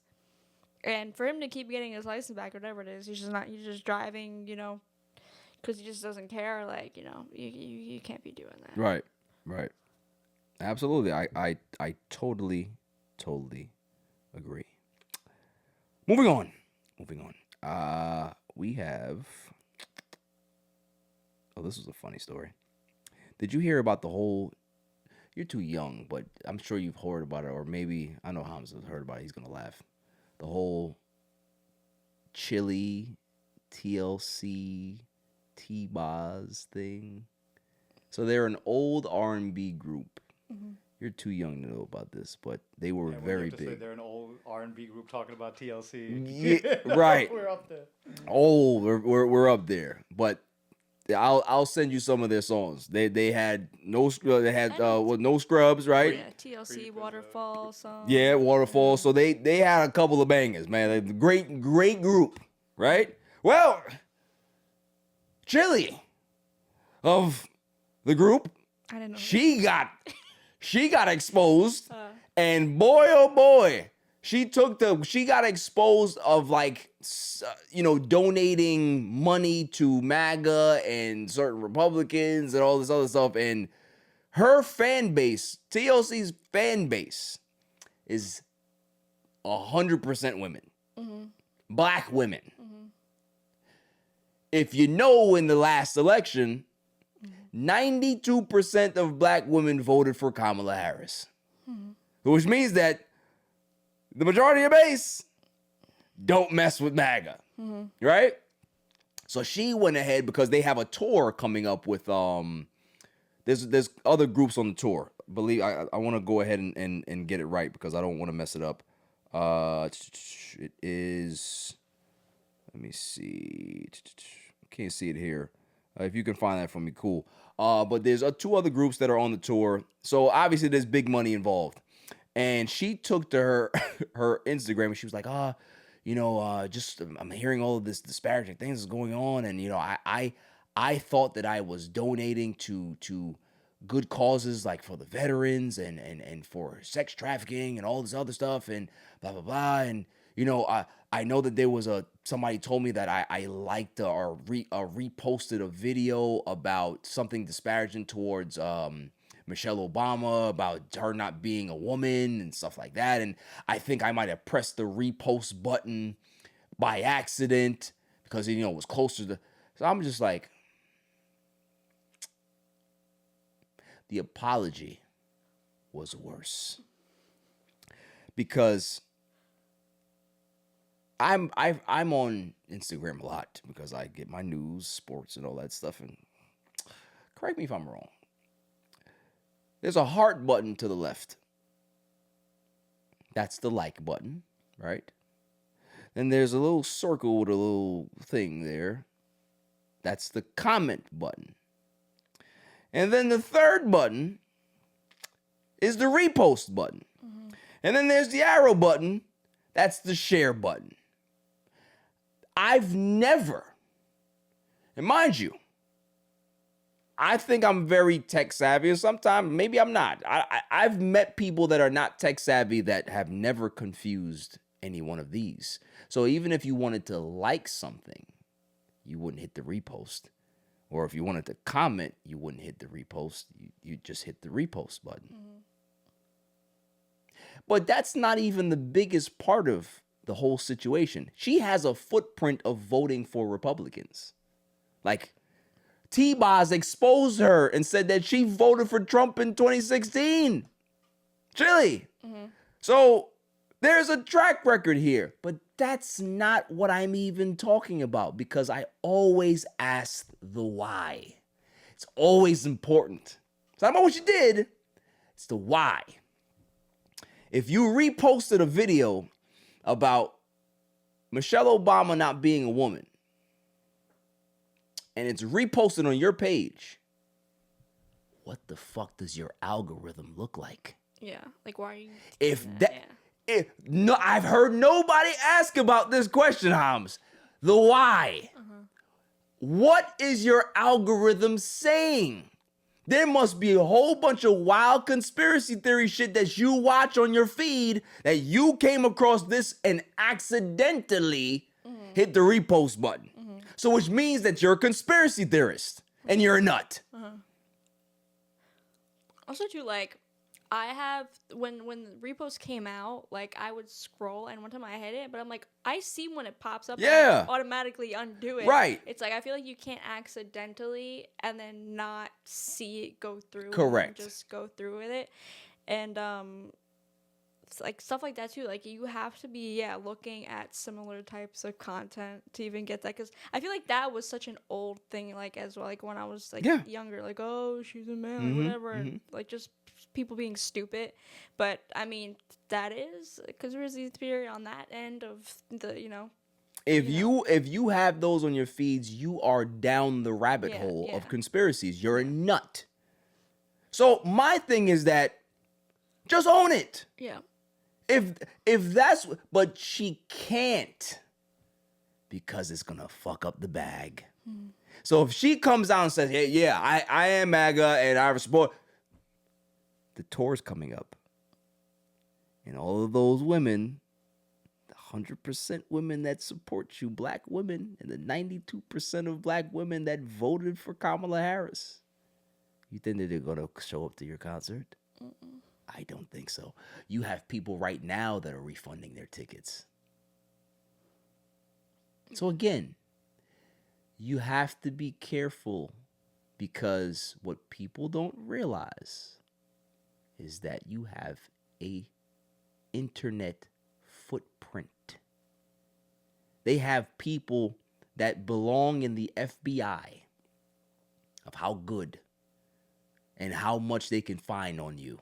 Regular people who are internet sleuths who are better than some FBI homicide department people. If you know that you have a tour coming up, you have to hire somebody to say, hey, do me a favor. I'm going to pay you or pay somebody. If you know somebody, I need my internet history scrubbed. Just don't want. If somebody finds it, then they're going to have to find it in some back channel. But it's going to give me enough time to be able to get this tour. And if they find it after, money's already made. But you, again, are so confident that you can be able to come on your platform and talk to people and lie. People are just going to say, okay, and they're going to look at your internet footprint. That's all it is. There's too many things, like, okay, a one-off thing, like, okay, it could have been an accident, whatever, but like when you have a whole track record of... That's all I'm saying. I have never come across any conspiracy theorist videos on my feed. You know why? Because I don't watch them. Sorry. That's the why. It's pretty good, I know. Moving on. What else we got here? We have... what's this here? Let's see. Oh, this was funny. Tenant gets kicked out of her apartment after the landlord realizes she posts feet pics to pay her rent. What is it, his business? Yeah. You know what I mean? It's her private income. It's like, why are you... It's not porn. It's not like you got a whole bunch of fucking that's going on next door and people are complaining. And all this wild stuff is happening. She's taking pictures of her feet. Maybe she got nice feet. It's a big trend out there. There's a lot of men that pay big money for these feet pics. You might have to get into it. I don't know what your feet look like. You might have some, I don't know if they look bad or not. But if they don't, you might have to get into it. I'm just saying. They're crazy. Big money. So for her to be able to pay her rent for doing this as a landlord, first of all, how did you find out? If you're not, the why. Right? That's what, let's go ahead and go look. Right? She did what she really did was made an account. She made an account on Feet Finder, posted what she was comfortable with, let buyers come to her. That's it. Some people pay $20, others pay more. It adds up faster than you think. It definitely does. Because if you have 200 people giving you $20, yeah, that's a lot of money. Yep. That's a lot of money. I'm just saying, I'm giving you some advice here. Just Google, make an account, and see it. So I don't understand. So she started posting. I never missed a single payment. I pay my rent on time every month. But the moment my landlord found out how I was making money, he kicked me out. No OnlyFans, no explicit, no nudity. I was literally only posting feet pics online, and that's what bothered him. But honestly, this is 2026. Women are monetizing things men already pay for. Bars. The feet economy right now is actually insane. I tell you, it's a booming market. Me and my roommate saw the opportunity and have been covering our rent just posting feet pics online for 2 years now. We literally only post photos of our feet and get paid on So be two girls trying to live by in this terrible economy, 100%. So we started Foot Finder, basically. But I need to know the why. Because it's not illegal money. Like, not doing anything like weird to get the money. Like, why is it a problem? Yeah, like again, I'm just saying that he got rid of her because you were on Feet Finder. That he was on Feet Finder. Yeah, because I'm period. There's no one out there just, oh, did you see Becky on Feet Finder? Yeah, like, he was stalking up. He must be a foot creep and realize, because he was probably looking at this girl's feet every time he goes knock on the door. Hey, you have the rent? And she comes there barefooted, and he's probably looking at her feet like, oh, she has nice feet. He probably even took a picture of her feet being a creep, because you know how a lot of people can be able to do that. Oh, let me go ahead and go look at my phone. I'm gonna go check my account. Snaps the feet, right? Snaps the and goes and does whatever the hell he wants to do in his house with the feet pictures, right? Then he's on Foot Finder and sees the same foot, and now he's like, oh, she's on. You gotta find it. There's no way you're gonna find out if it's her if you're not on it. That's all I'm saying. The why. The why is always crazy. Let's see here. Let's see which one I got here. This is funny. Congressional Black Caucus scholarship for black students hit with lawsuit over excluding white applicants. What is happening? Does that even make sense? Exactly. Hey, you know, there's a black scholarship that you guys are giving out. We think it's unfair. Why? Because why can't we get it? Sir, you're not black. But we need it. So why can't we? Because you're not. What's happening? What's happening? That you can actually file lawsuits like this, and I'm not saying that it's ever even gonna get the opportunity to be heard. They're just gonna throw this bullshit out. But just the absurdity of what's happening nowadays. This is par for the course. Makes perfect sense. When you have people like Eric and Kirk coming out there and say, and don't you let anybody tell you how to be. You be strong, especially you young white men. You don't have anybody tell you what to do because you're white. Is that the message? Have you heard people say that to you, Nicole? Hey, don't you let anybody tell you what to do, because at the end of the day, you're white. What the fuck are we talking about? It's personally, like, I'm not scared of anyone, but I am scared of Erica Kirk. She freaks She's me a out. nut. She's scary. She's an absolute nut. So she's telling us all this. Yeah. I'm scared of you. Like, you're the problem. Yes, everybody is scared of her because you know why? Remember what I told you? She's a fembot. She's a robot. She's not a real person. There's no way a real person behaves like that. She's scary. Yeah. But she's not the one that scares me the most. But I'll talk about that later. That is all for irrelevant news of the week. You gotta be kidding me. I mean, how do you watch the? I mean, yeah, they stink. Do we even want to talk Mets? Because I don't. I'm done. I turned it off. 7-2 Giants. They're killing us. That's it. Yep. Let's move on to Dummy of the Week. Dummy. I'm not doing it. I'm not doing it today. I did it last night. We had a good show. We talked about how we want to see them, how they're going to come out, and they look like absolute dog shit. This is bad. But it's early, right? It's early. Okay. Who you got? I don't know if you saw this. You probably did, but the judge, I have his name, Houston, Harris County Judge Nathan Milleron. Is that how you say it? So recently he like called like an IT person to come help because like the audio wasn't working like on the stream for like the court case, whatever was going on. And the IT guy comes, and he's, like, kind of making jokes as, like, gets there, and, like, the thing's working. So he's asking the judge, like, oh, what's wrong? He's like, oh, I guess it's a false alarm. And the judge's like, no, it's not. And he goes, like, all serious on this guy.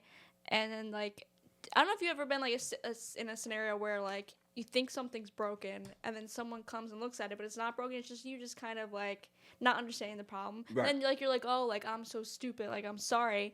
Like, this judge took it, like, so personal. And, like, the IT guy was like, oh, like, you know, like, I'm sorry. He's like, I'm making jokes of it. And at the end of it, the judge was like, I need his supervisor's name and all this stuff. And people kind of been going at him online because he's just, like a dick. Yeah. And there's now more video coming out of him just acting, like, above the law, whatever it may be. And, like, him just being, like, really rude to, like, a bunch of these other people's, like, so his internet footprint, there's a rap sheet here. Yeah. Let me ask you another question. What hue is this man? I think you know. Oh, okay. All right. I'm just asking. Where is this? It said, I think, Houston, so that also It's Houston? makes sense. Okay. So, Harris County. That makes sense. I believe so. Yeah, Texas. Okay. So makes sense again.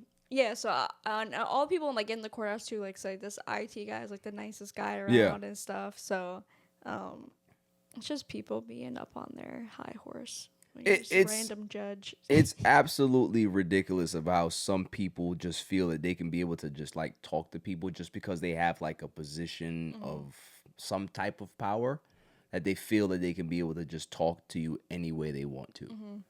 You know, it's amazing. Like, I remember working in customer service, and you know the phone gangsters. They out there.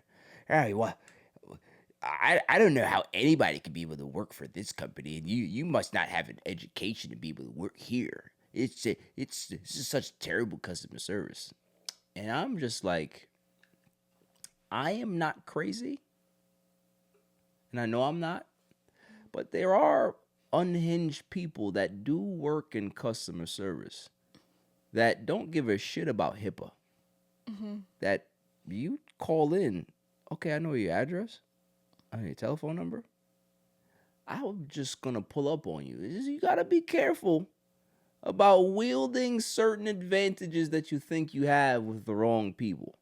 That's all I'm saying, is that you can either lose your life because of it, or you can lose your career because of it, because you believe that you are above the law.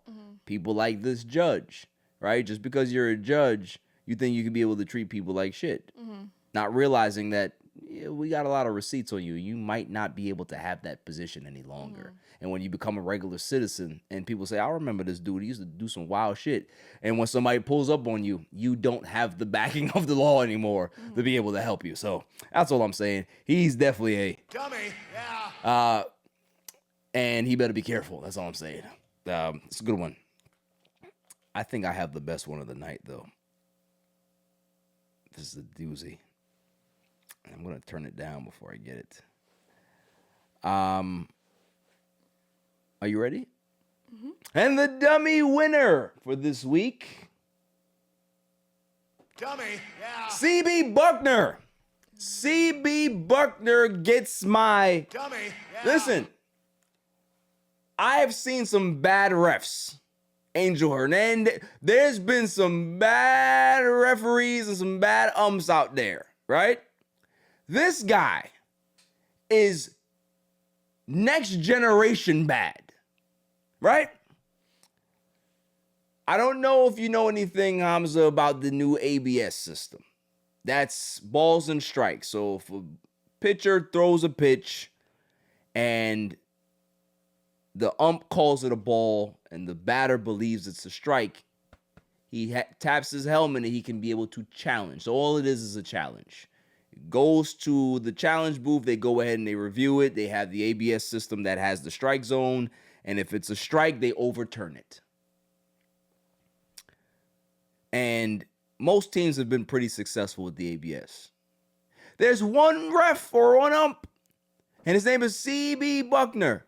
Do you know how many missed calls he has had go to ABS, and he's lost every single one of them? We are 6 games into the season. He's lost 78 ABS challenges. There was another situation where, I don't know what game it is, if you can be able to remind me, but guy hits the ball, running down first base. CB Buckner is the first base coach, or forgive me, the first base ump, right? He's not even looking at the play and calls the guy, he said that he wasn't on the bag. So he was out. So he didn't hit the bag on first base. He didn't touch the bag to be on first base. They go to the replay. He literally hit the bag square into the bag. Like we're talking about like Benny the Jet Rodriguez, Sandlot hit the bag. That's how he hit the bag. Big ass footprint right on the bag. This guy is on retirement. I just think that he wants to retire and he doesn't have the courage to say that he wants to retire. He is the worst ump I've ever seen. And that's saying something. There's been a lot of bad ones. He takes the cake. Yeah, I was actually going to send that to you today and be like, I think it's time for him. He's the next one out. Yeah, I think the He's Brewers. Checked out. It was the Brewers and the Rays. Yeah. Because the managers were like kind of laughing about it, like, what is he even doing? It's an absolute joke. Because you saw like the close up and he's like looking. He's not even looking. He's like looking at the stands. So it's against the play. The man was looking at some kid eating a hot dog. It was hilarious. And had the nerve to say he should have just I didn't see it. Yeah, he didn't touch it. How do you know? Like, how do you? And this is what people talk about when they talk about that there needs to be a demotion system in just refereeing, umpiring, period. You can't be this bad and keep your job. If a quarterback throws 9 interceptions in 2 games, he's not going to play the next game. He may lose it. He may get cut. If a kicker misses 3 straight game-winning kicks, he's not going to be on that team anymore. So how does a referee continue to have bad calls? You missed 78 calls at the plate and the season just started? Yeah, that's crazy. That's unheard of. That's probably why they had him. They said, you know what? All right, cool. We're going to take you from behind the plate. We're going to put you at first base, right? Just stay there and just let us know if the guy touched the bag. And you still was bad at your job. All you had to do was just look. And you're looking over here while the action is happening. It's not like there's a lull in the game and, the play is happening. How are you not looking at the play? I feel bad for the guy. I do. But it's time to pack it up. Time to go home. Yeah, because anytime that somebody sees you umpiring their game, they're going to complain.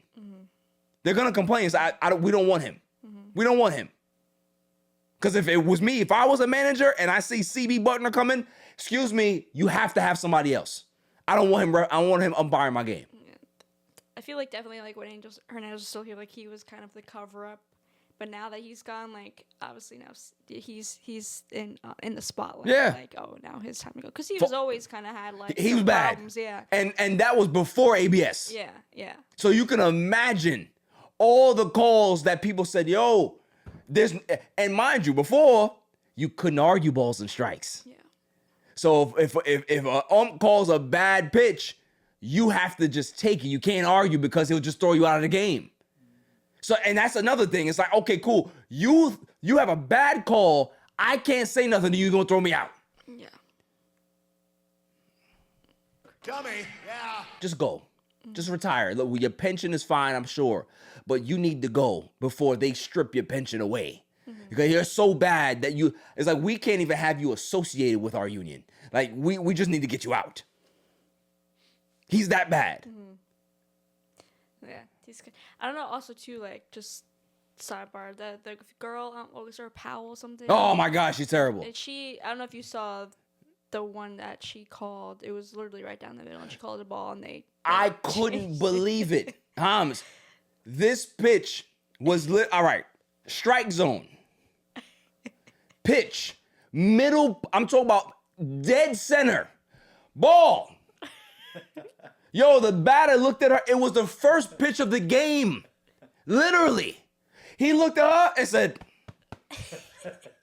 yo, it went to the monitor, big fat red in the middle of the damn plate. What are you looking at? Like, listen, I feel bad for her because she's the first woman to be a ump in the game. You are not a trailblazer at all. I'm sorry. You are not Jackie Robinson. You are nobody to be proud of. Whoever follows her, be better. That's all I'm saying. Dummy. Yeah. That's all for this show in regards to Dummy of the Week. That was good. Good show. It's not over yet. I've been waiting for this all day. I have. There's so much to discuss. So much. You know? So, if we're going to start, where should we start? Let's see. Because we could always talk about the war, right? But we're not talking about the war, not much today. What we're going to talk about is Kristi Noem. Kristi Noem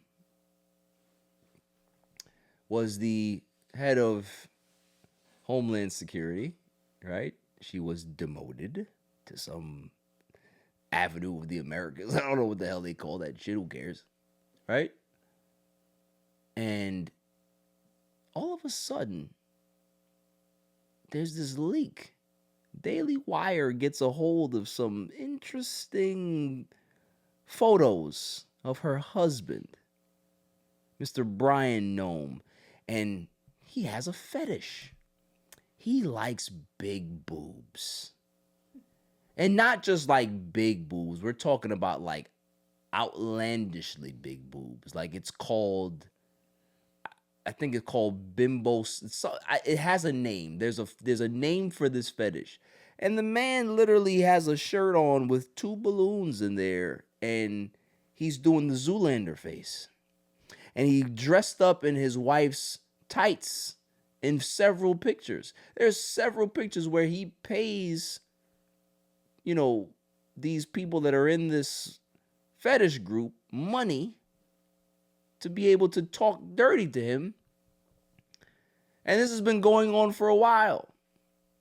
But again, there's a why to this, is why I'm bringing this up. Because Kristi Noem is having an outright affair with Mr. Special Advisor Corey Lewandowski. Everybody knows she has a jet that she paid 170, well, government money, $170 million that has a nice bed on it for her and Corey, right? Everybody knows that. Even the husband knows. She's a cuck. But here's the funny part. Is that, do you know how these actual pictures got leaked? Is because one of the workers is an immigrant. And she was so upset with what was going on in regards to ICE, of all the bad things that are going on with the immigrants, that she decided that she got some kickback. And she released these videos of these photos of Brian Nome. And here's the funny part, is that Kristi Nome puts out a statement. Oh, we are shocked. We are shocked, and we are asking for some privacy and prayers. It's interesting that you're asking for privacy and prayers for your freak nasty husband, but there was no privacy. There was no prayers for Nicole Good. There was no prayers for Alec Pretty. They were called terrorists. They were called, anarchists or whatever the hell you want to call it. All of the immigrants that you go ahead and deport. You don't have any kind words to say about their families and the kids that were taken and all these things, but you want prayers for your sexually deviant husband. Interesting. Now, I'm not kink shaming anybody. Whatever you do in your bedroom is your business. If you want to go ahead and you want to, a lot of men, they like to be pegged by their wives. I don't. Whatever you want to do, bro, it's fun. But it's just funny how the holier than thou people are the ones that have all of this deviant behavior in the shadows. They tell you how to live. Oh, well, you shouldn't do that. You shouldn't watch porn. You shouldn't do this. You shouldn't touch yourself. You shouldn't do any of those things. And yet they do it all. They do it all in the back. And I always tell you, don't listen to what people say. Look at what they do. Doesn't matter how many Bibles you thump. No matter all of that stuff. Same thing with Erica Kirk.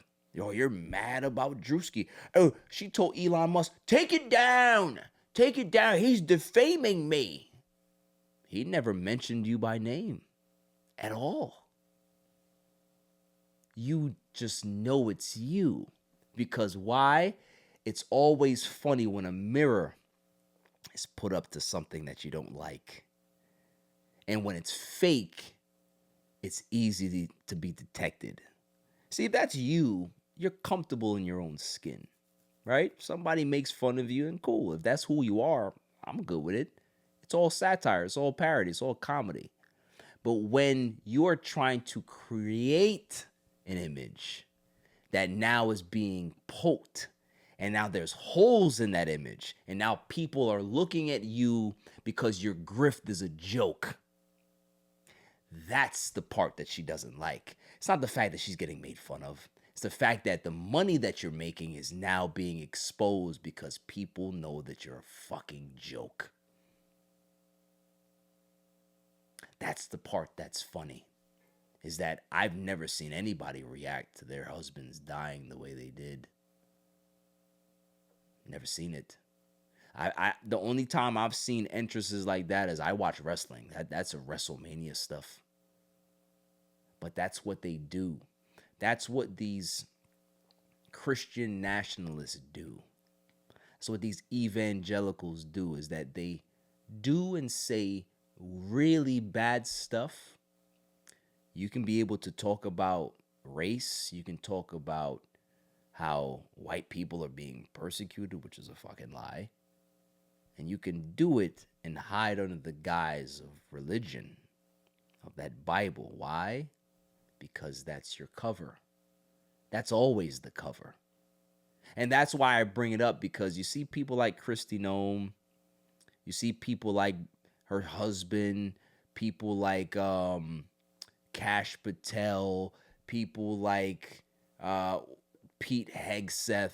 All of these people are the same. Pam Bondi, right? She just got fired. But what people don't realize about that, and it's all in the same pot, is that they're not fired because, again, we're talking about evangelicals that hide behind the church. What's another thing that happens in the church where something bad happens, somebody's accused of something, and it's proven that they did it, and instead of removing said pastor or preacher or whatever it is, they just relocate to another diocese. They don't get rid of that person that's done a whole bunch of terrible things to kids and other people. They just move them somewhere else. So Pam Bondi, who is a Trump sycophant, who has gotten money and donated millions of dollars for her PAC to Donald Trump, you honestly believe that because she's an embarrassment publicly, that Donald Trump is going to get rid of Pam Bondi? Come on. You got to be smarter than that. I see people celebrating, oh, Pam Bondi's fired. Oh, you really think that she's fired? Or did he just move her to another diocese? Move her into the private sector so she can do more damage. Because if you're not in the public light, then oh boy, you can be able to do exactly what you want to do, correct? Mm-hmm. So people can go ahead and celebrate this all they want. You still have bad people that are running your government. It's never going to change. I've seen people and reps talk about, and what we impeached and we put the boots to the ground and feet to the fire, and we're causing change. Okay, so you remove the supreme leader, the old 80-year-old, and then you have his son there. It's the same thing.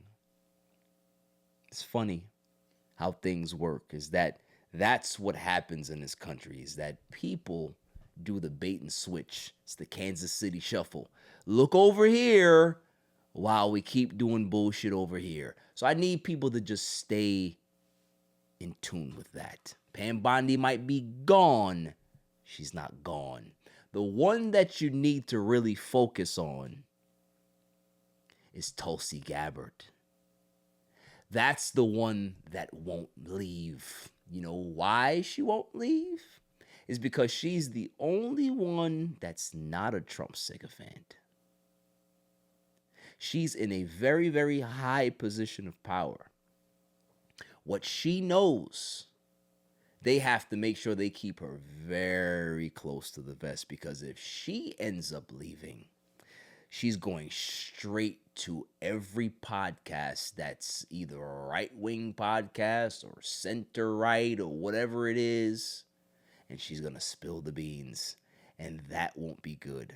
So the enemy of my enemy is my friend. I need to keep you as close as possible because I can't let what you know get out. That's the one you need to watch. I don't care about Pam Bondi. She's the dumbest person to ever be attorney general in this country. I don't care about Pete Hegseth. He's the stupidest person to ever hold that level of office. I don't care about Donald Trump. He's the dumbest person we've ever seen in that seat. What I care about is the collective of them and the people that support it, because they're the ones that are allowing this bullshit. Just like how they allow the priests to continue to harm little kids when they have a problem with touching little boys. They look at the kid and blame the kid, or they use the church as a shield to be able to shield the bad. And that's all we're seeing with this evangelical Christian nationalism movement, is that they're using the Bible in such a demonstrative way that the people that do support and want to be true Christians, they're confused, because they're like, well, these people say that they support the Bible. I have to support them because we're all a community. No, you're not. There's a lot of bad. You ever watch that movie, Book of Eli? It's a good one. It's a great movie. In the Book of Eli, it's one simple storyline and plot. It's that the world ends. There's no more books. It's nothing. There's no more anything. It's just rubble. There's this one guy that has amassed all of this power with his might, but he's looking for something. And he has his goons scouring the world for it. One thing. He has all the guns. He has all the he has everything that he needs. He even has his own town. But he's still searching for something because he's incomplete without it. Do you know what that is? The good word. It's the Bible. Because with that particular book, all the things that he can be able to do to be able to restart the world in his image. Because the book tells you that you're supposed to follow the orders. Sound familiar? Mm-hmm. World is burning. We have nuclear war that's literally knocking on our door. You went into a country that you never should have dealt with. You're playing with fire. But what are you telling the people? That we had to do this because God told us to do it. Because the people over there in Israel, they're saying that, oh, it's a holy war and we need to create a greater Israel. Yet they're telling you that these people are terrible, that their religion is bad. Yet there has not been more people in this world that have died more than for Christianity. Isn't that funny? More people have died in this world over Christianity than anything else. Go look at the times. Go look at all of the particular centuries and generations. Go ahead and look. And it continues. Why? Because that book, although it's not supposed to be taken literally, in the wrong hands, oh, it's the biggest nuclear weapon ever. So I try to tell people, don't be scared, but you use your voice and you use your platforms and you go out there and you protest and you go out there and you challenge it. Anytime that you hear bullshit and people who are lying to you on the base of religion, I don't have a problem with religion. I'm not overly religious, but I believe in something. But one thing that you're not going to do is you're not going to lie in my face. You're not going to go ahead and be a terrible person and be racist and be a bigot and try to hold people down and try to talk about black and brown people like they're the evil people while you're holding that book. That doesn't work. Because I can tell people right now, I'm not an overly religious person, as I said, but I can almost guarantee that if God were to come back down here and Jesus were to ascend through the heavens, right? And all of these crazy, racist, evangelical KKK members that believe in that same book and they're all gathered in one church, I can almost bet my life on it. Jesus wouldn't step foot in there. What he would probably do is he'd probably look at the little kid that, is playing with a grasshopper. Back in the day, you would put a grasshopper and you would light a match and, make the grasshopper jump or whatever it was. And he would say, mind if I borrow that match? I'll give it back to you. And the little kid will look at Jesus and say, yeah, take the whole box if you'd like. I think I'll give it back to you. Jesus will light that match and he would throw it in that fucking church. Because that's what you do to evil. You get rid of it. And we're seeing a whole bunch of evil around the world. But people need to stand up. You're seeing governments topple because people refuse to stand. They refuse to sit and take it. They're standing for it. We have to do the same thing here. You had Trump sign executive orders. Oh, mail-in ballots no longer legal because we have to stop the fraud. Yet in the special election right there in Florida, you know what he did? He mailed in his ballot. So don't listen to what I'm telling you. Watch what I do. Yesterday, 2 more weeks, the war is over. You know what else he said about 2 weeks for? 2 weeks. He said that the healthcare plan in 2016 would take 2 weeks. 10 years later, 2 weeks. So what that means is that they're not leaving. They have 50,000 troops waiting to go into Tehran right now. And I can tell you this with almost a guarantee. Most of those soldiers, those poor soldiers that have signed up to support their families, go to school, have a better life, will not come back. There's a reason why every single U.S. president has never gone into that place. It's not the fact that they have a bigger military than us.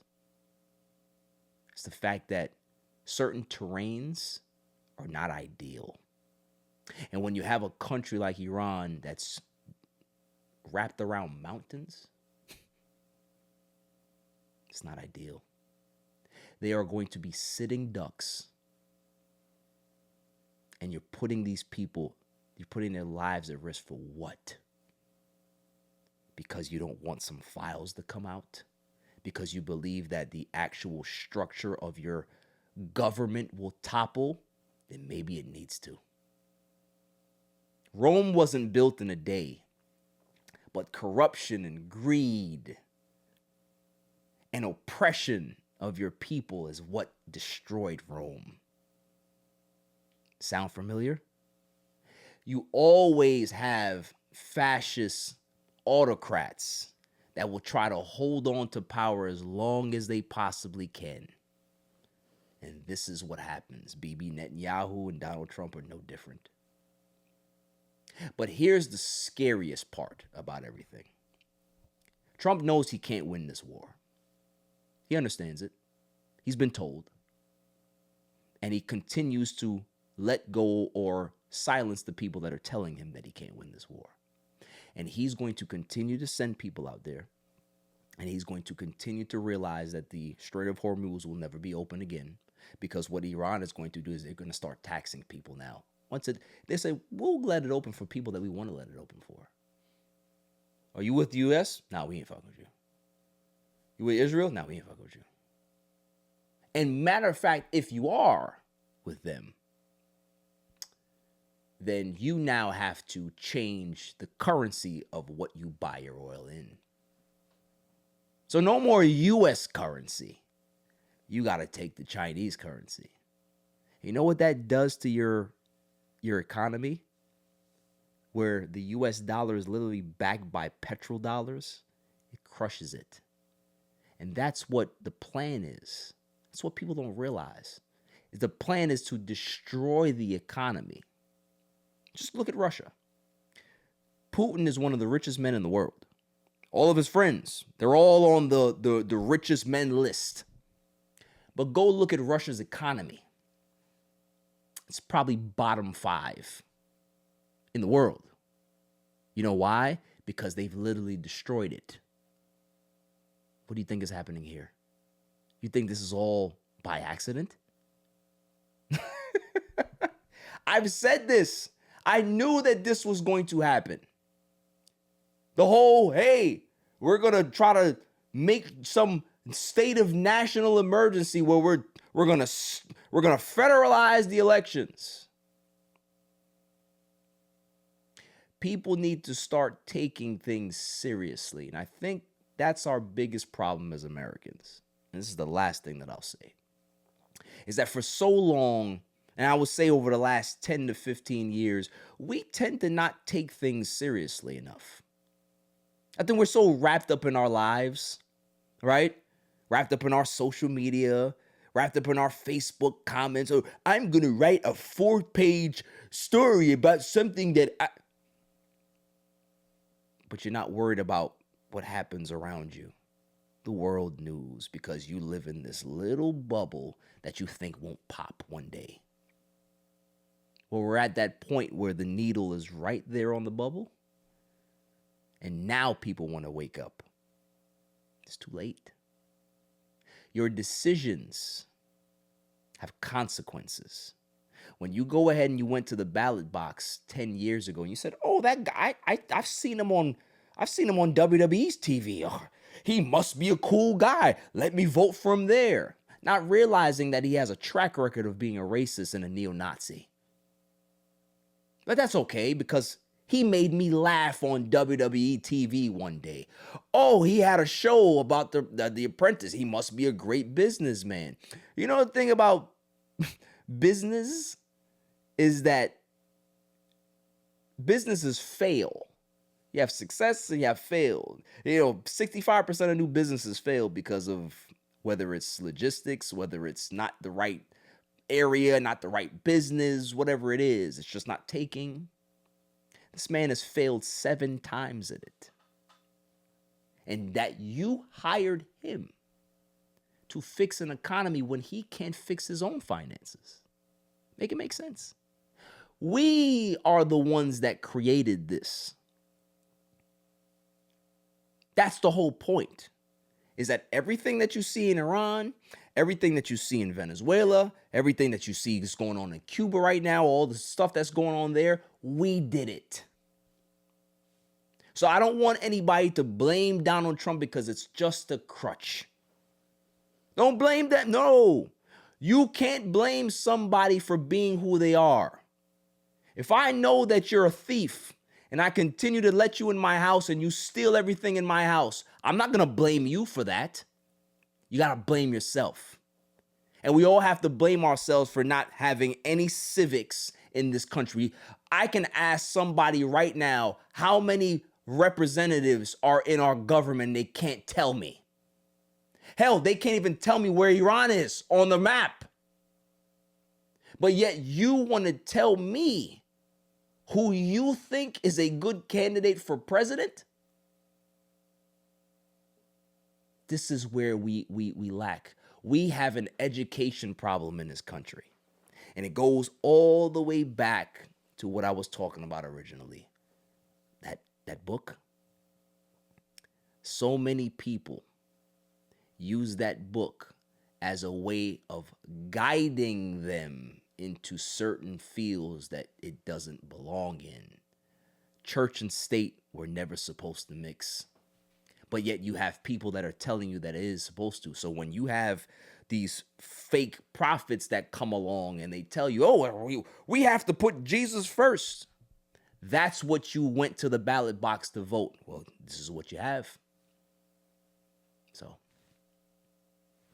stop looking at the people that are in power and blaming them and start blaming yourselves. Because once you start educating yourself more and start doing your research about who you're putting in charge, then maybe you will be able to have a better situation, because the world is burning because we gave them the match. We did. You voted him in one time, you got him out, and you put his ass right back in there. Why? Because he was going against a black woman. Oh, we can't have that. The last time we had a black person there, 8 years, it was terrible. No, it wasn't. The world loved him. Not saying that Kamala was going to be perfect, but she's damn better than this. So again, if we don't learn from this, I don't know if we will learn. But this is going to be a very hard lesson. The next 6 months are not going to be nice. I am probably, I'm not going to say it yet, but there might just be another lockdown. I'm just going to say that. That's all for the show. Hamza, thank you for coming through. I love you, my guy. Good to see you. Silent Assassin, do you have any final thoughts?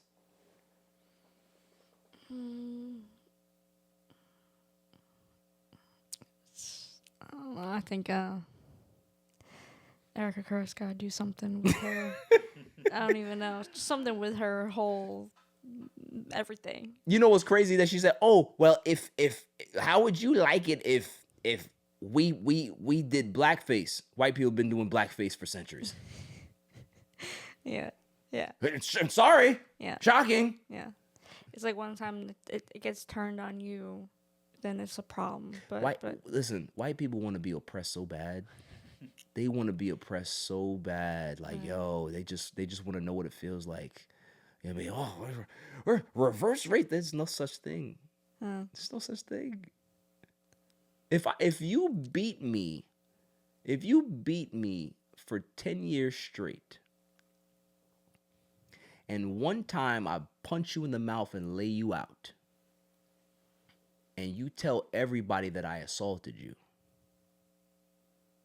you had it coming.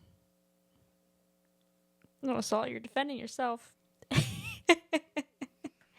This is where we are. This is where we are.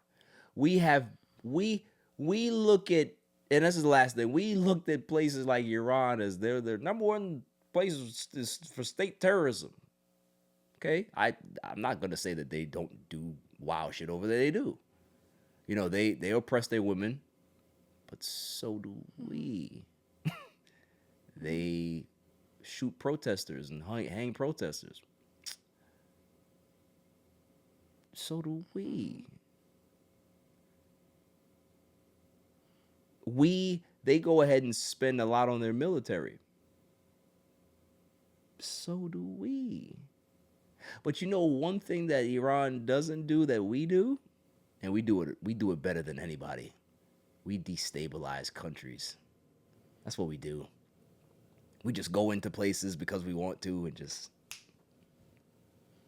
because we can. But you know what's crazy? Final thing before we go is that I'm starting to notice something, and this will be the mic drop. I thought we were supposed to have the strongest military in the world. I think we have the biggest budget. By far, we have the biggest budget. But something tells me that all of that money that goes into the Defense Department may not necessarily go into the munitions of the Defense Department, because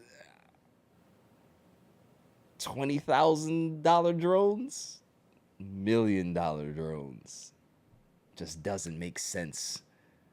I'm just saying. So think. People need to start thinking. I think people are waking up to it, though. Is it too late? I don't know. But I'm happy to see it. Oh, last thing, too. Charlie Kirk's murder.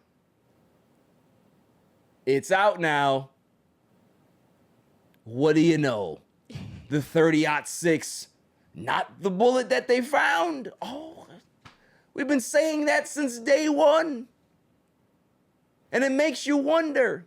If they were lying about this one, then the ear... You know what? Never mind.